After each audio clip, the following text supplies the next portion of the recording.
नमस्कार मित्रों, astro talkies में आप सभी का स्वागत है। मासिक राशिफल की श्रृंखला में बढ़ते हुए आज हम चलते हैं मीन राशि पर। मीन राशि यानी कि 12 नंबर की राशि, इसका जो स्वामित्व है वह गुरुदेव के पास है। तो यह जो मासिक राशिफल है यह सूर्य के ऊपर आधारित होता है।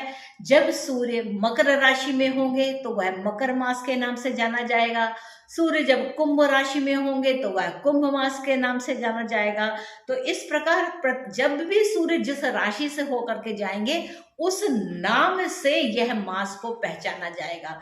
तो इस एपिसोड में 15 जनवरी से लेकर के 15 फरवरी तक के मध्य में जो कुछ इस मास का में फल होगा वह आपके सामने प्रस्तुत है। तो इस महीने में यानी कि 15 जनवरी से लेकर के 15 फरवरी के तक के मध्य में ग्रहों के कुछ खास राशि परिवर्तन हो रहे हैं। तो यहाँ पर सूर्य तो अपना राशि परिवर्तन 15 तारीख को कर ही रहे हैं, यानी कि 15 जनवरी को यह धनु राशि को छोड़ करके मकर राशि में जा रहे हैं, यानी कि लाभ की राशि में जा रहे हैं। और वहां से जो इनका दृष्टिपात हो रहा है यह हो रहा है आपके पंचम भाव पर। तो पंचम भाव में होने से यानी कि सूर्य की पूर्ण प्रकाश आपकी शिक्षा को मिल रहा है। तो ऐसे में आपकी शिक्षा, मनचाही चीजों का काम होना, उसका लाभ होना, यह सब यहाँ पर सुनिश्चित है। दूसरा जो आपके लग्न है, लग्न पर आपके गुरुदेव स्वयं विराजित हैं। तो जो गुरुदेव की जो पंचम दृष्टि है वह आपके शिक्षा के भाव में जाती है। तो यहाँ पर यह सूर्य के साथ संबंध कर रही है, सूर्य की दृष्टि के साथ यहाँ पर संबंध बना रही है। और जब कभी यात्रा करते हुए पक्ष में 2 बार जब चंद्रमा यहाँ से आएंगे तो यहाँ पर 3 गुना फल हो जाएगा, यानी कि एक सूर्य का, एक गुरु का और एक चंद्र का यहाँ पर फल मिलेगा। और इसका सीधा लाभ आपको यहाँ मिलेगा।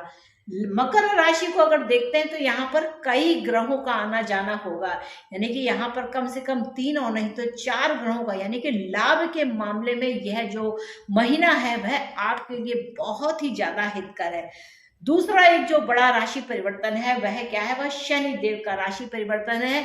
शनि देव मकर राशि से निकल करके यहाँ पर कुंभ राशि में आ जाएंगे। शनि की जो लाभ की राशि कहलाती है, यानी कि लाभ क्या है, विदेशों से लाभ मिलने के लिए यहाँ पर शनि जो है आपके लाभ से होकर के आपका जो लाभ जा रहा है, लाभेश है, वह जाता है आपके द्वादश भाव में, यानी कि इंगित करता है कि विदेशों से जाकर के आपको यहाँ पर लाभ होगा। आपके खर्चे कुछ अच्छी जगहों पर, अच्छी योजनाओं पर वहां पर आप खर्च करेंगे जिनसे आपको भविष्य में लाभ होगा। तो इस प्रकार शनि ग्रह का भी यह राशि परिवर्तन है। और यह जो राशि परिवर्तन है यह 17 जनवरी को हो रहा है, यानी कि 17 जनवरी से लेकर के यह पूरे वर्ष इस कुंभ राशि में ही रहने वाले हैं, यानी कि आपका जो लाभेश है वह कुंभ राशि में द्वादश भाव में रहने वाला है और अपने से द्वितीय हो रहा है।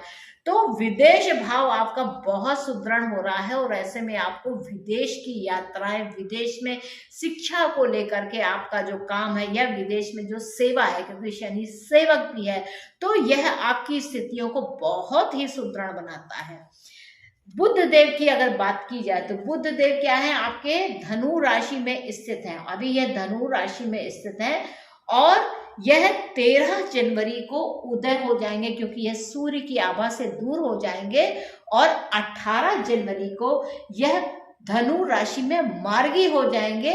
7 फरवरी को यह मकर राशि में प्रवेश कर जाएंगे। अब यहाँ देखिए, यहाँ पर जो लाभ के भाव में जा रहे हैं तो क्या है, बुध आपको लाभ देंगे किस क्षेत्र को लेकर के, आपकी चौथे माता को, भूमि को, भवन को लेकर के, जमीन से संबंधित चीजें, क्रय विक्रय से संबंधित चीजों में लाभ देंगे अकस्मात रूप से।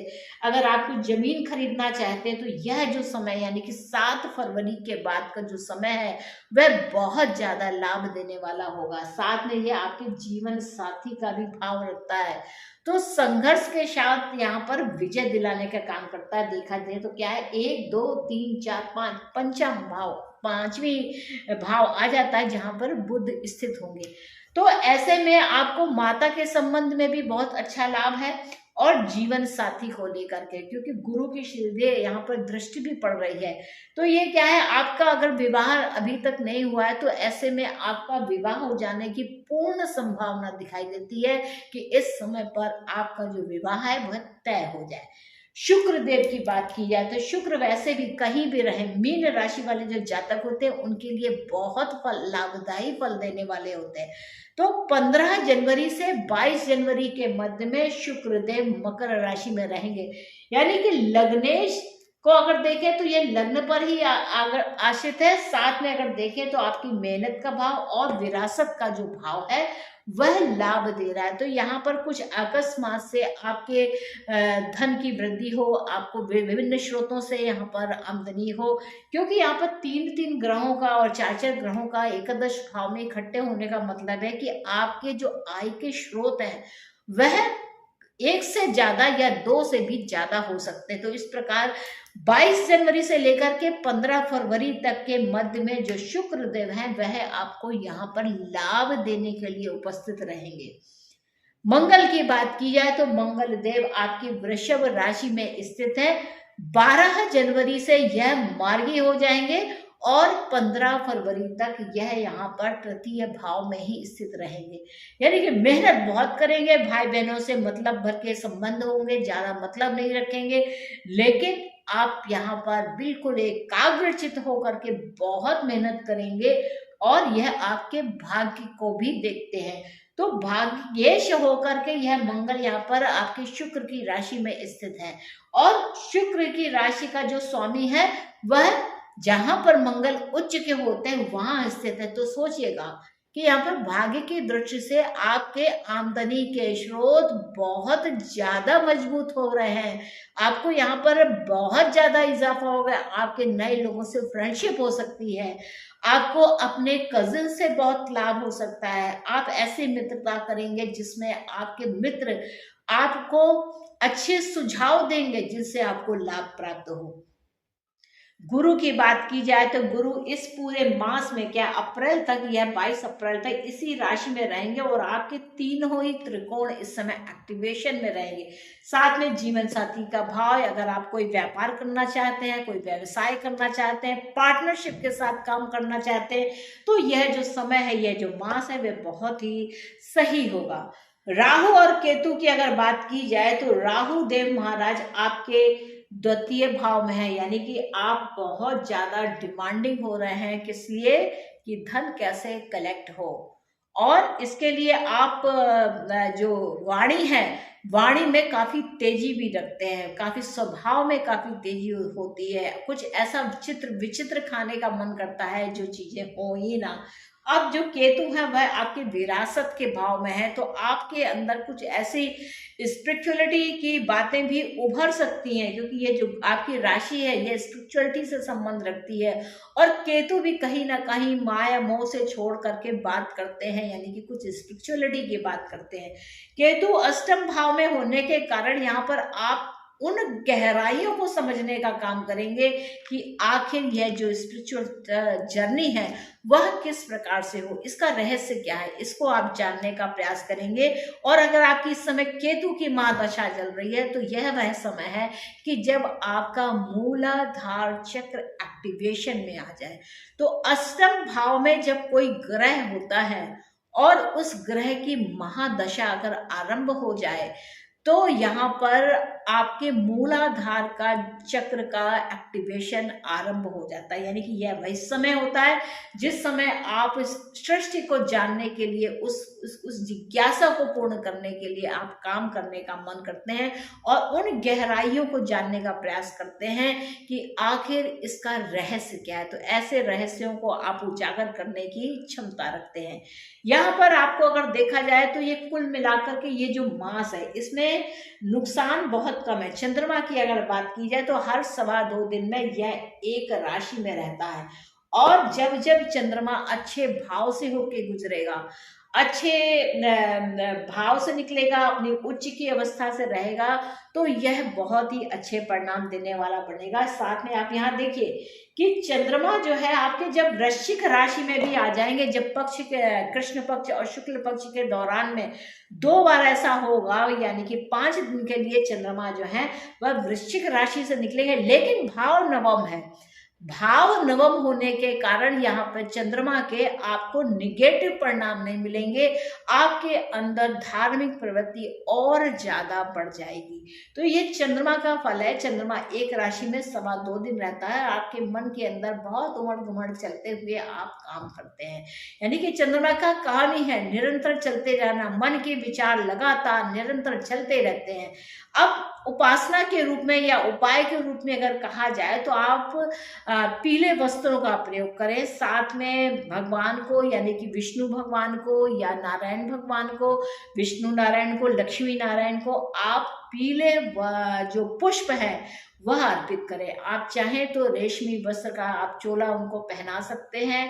पीली चीजों का जो खाने योग्य चीजें हैं उनका दान करें, और हल्दी का तिलक अगर आप मस्तक पर लगाते हैं तो यह और भी अच्छा होता है। बस आपको करना क्या है कि एक कटोरी में आप थोड़ी हल्दी लीजिए, उसमें थोड़ा सा जल डालिए और साथ में थोड़े से चावल भी डालिएगा, और ये हल्दी और चावल मिश्रित जो आपने मिश्रण बनाया है उसका आप विष्णु भगवान के ऊपर उनका तिलक करें और उनसे ही तिलक लेकर के अपने मस्तिष्क पर लगाएं। ऐसा करने से आपको निश्चित तौर से आप देखेंगे कि भगवान की किस प्रकार से कृपा प्राप्त होती है।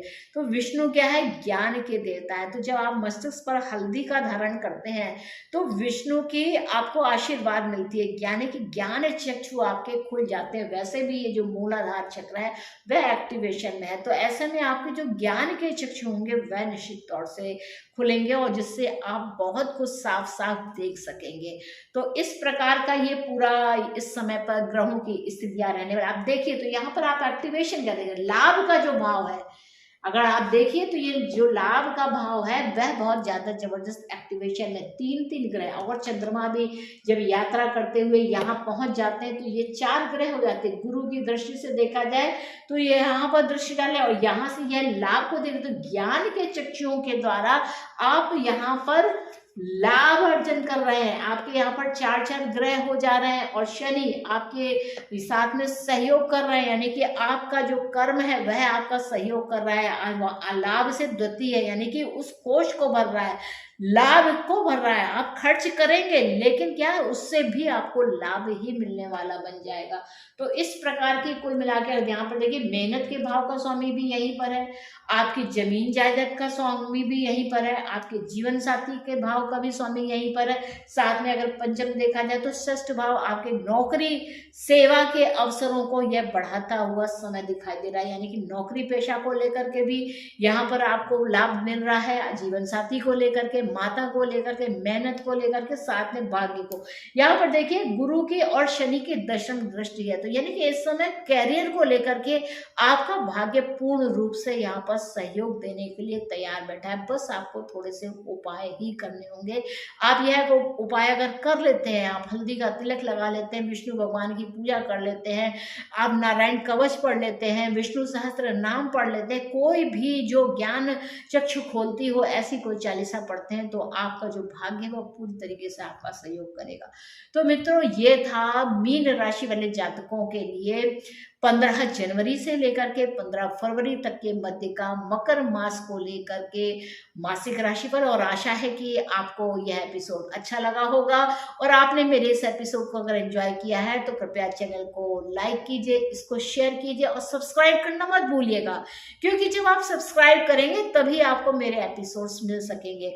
और मित्रों ये जो मैंने पूरे मास के लिए सभी समस्त 12 राशियों के लिए जो मैंने ये एपिसोड मासिक राशि पर बनाए हैं, इसको मैं पूरा रिव्यू करूंगी कि इसमें कितने लोग इसे देखते हैं, कितने लोग इसे शेयर करते हैं, उसके अनुसार ही मैं आगे के एपिसोड्स दूंगी। अगर आप कमेंट के माध्यम से मुझे बताएंगे कि आप फरवरी और मार्च का भी मासिक राशिफल बनाएं तो मैं इस पर काम करूंगी। अन्यथा मैं जिस प्रकार से कोई विशेष राशि परिवर्तन होते थे ग्रहों के, तो उनके आधार पर मैं बनाती थी, या कोई विशेष बात होने वाली होती थी कि कभी ऐसे योग पढ़ते थे तो मैं उन पर एपिसोड बनाती थी। तो मित्रों, मुझको अब आज्ञा दीजिए। आप जैसा मुझे कमेंट के माध्यम से बताएंगे उसके अनुसार ही आगे का मैं काम करूंगी। तो मित्रों, मिलेंगे नेक्स्ट एपिसोड में जो भी विषय होगा। तब तक के लिए नमस्ते।